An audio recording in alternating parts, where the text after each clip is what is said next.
we should also consider a test and learn culture. So the basic idea of a test and learn culture is the idea of de-risking this uncertainty little by little, like de-risking the use of energy, of resources within complex systems, rather than placing all efforts, energy, and resources on big bets, on large assumptions that are filled with assumptions.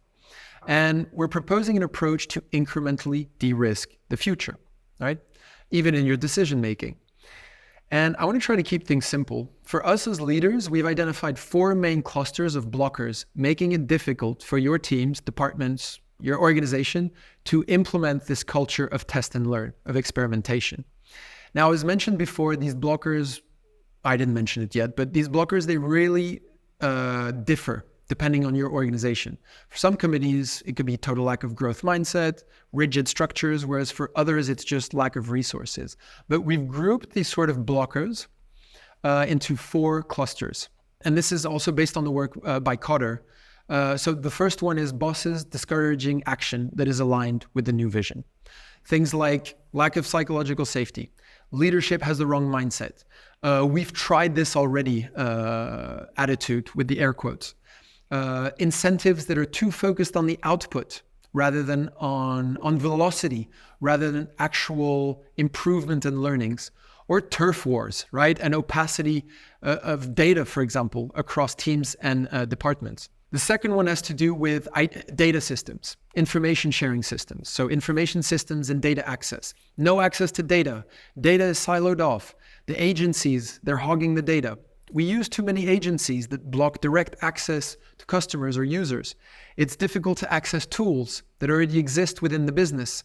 SOPs, standard operating procedures, make it difficult to adopt these new tools. That's the second sort of cluster. The third one is formal structures and operating systems. Lack of resources, lack of time dedication, no access to supporting roles, budgeting process that make it difficult to pivot, procurement that stifles speed, the immune system of the organization, which we haven't brought along, like brand, compliance, legal, governance, etc.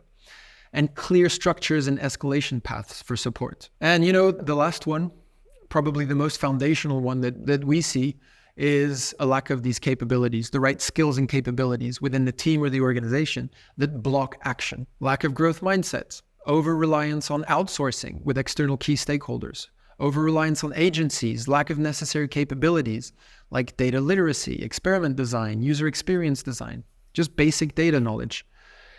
And so regardless of what comes up, it's up to us to empower broad-based action, right? I want to share you this tool that we like to recommend, and it's called the Blocker Removal Kanban. A ritual we've seen work again and again, and it works because it's super simple. For you as leaders, you basically have the role of removing these blockers along the way.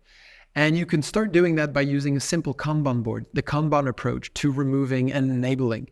And it works like this. So you have these 3 columns, things that need to be removed at the moment, things that you're currently removing, and things that have successfully been removed. And it will be the sponsor's job to remove these blockers as rapidly as possible. Or you could call it a transition team or a group of sponsors.